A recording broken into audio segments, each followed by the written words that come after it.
Russia is poised to hold its presidential election, which President Vladimir Putin is almost certain to win. It will give the longest-serving Kremlin chief since Joseph Stalin another 6-year term in power.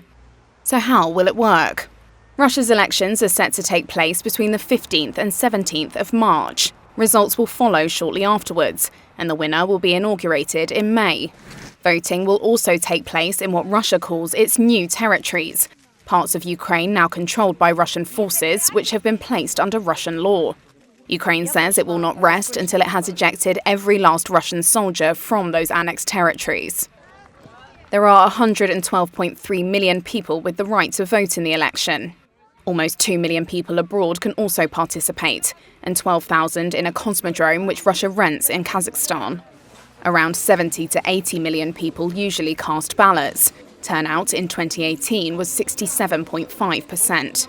This year, a remote online voting system will also be available for the first time. Putin is running against communist Nikolai Kharitonov, Leonid Slutsky, leader of the Nationalist Liberal Democratic Party, and Vladislav Davankov of the New People Party. Boris Nadezhdin, an anti-war candidate, was barred from running, as was Yekaterina Duntsova, a former TV journalist. 71-year-old Putin, a former KGB lieutenant colonel, has already served as president for longer than any other Russian ruler since Joseph Stalin. The 1993 Russian constitution was seen by some in the West as a development that would lead to democracy in post-Soviet Russia. It originally specified that a president could only serve 2 terms of 4 years if they were back-to-back. But amendments in 2008 extended the presidential term to 6 years. And changes in 2020 formally reset Putin's own presidential term tally to 0 from 2024, potentially allowing him to remain in power until 2036.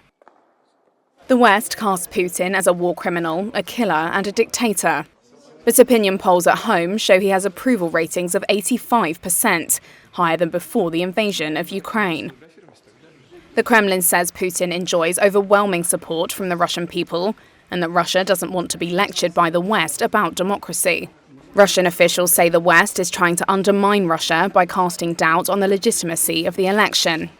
The Russian opposition sticks to the formal rules of the tightly controlled political system. Despite having seats in parliament, it does not oppose the Kremlin on major issues. Putin's opponents, many of whom are in jail or have fled abroad, have been predicting since 1999 that turmoil will one day bring down the system over which he presides.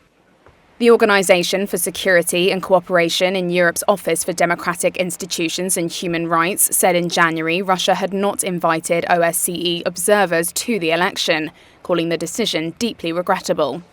In 2018, the ODIHR said there were intense efforts to promote turnout and that citizens voted in significant numbers, but added that, quote, restrictions on the fundamental freedoms of assembly, association and expression, as well as on candidate registration, have limited the space for political engagement and resulted in a lack of genuine competition.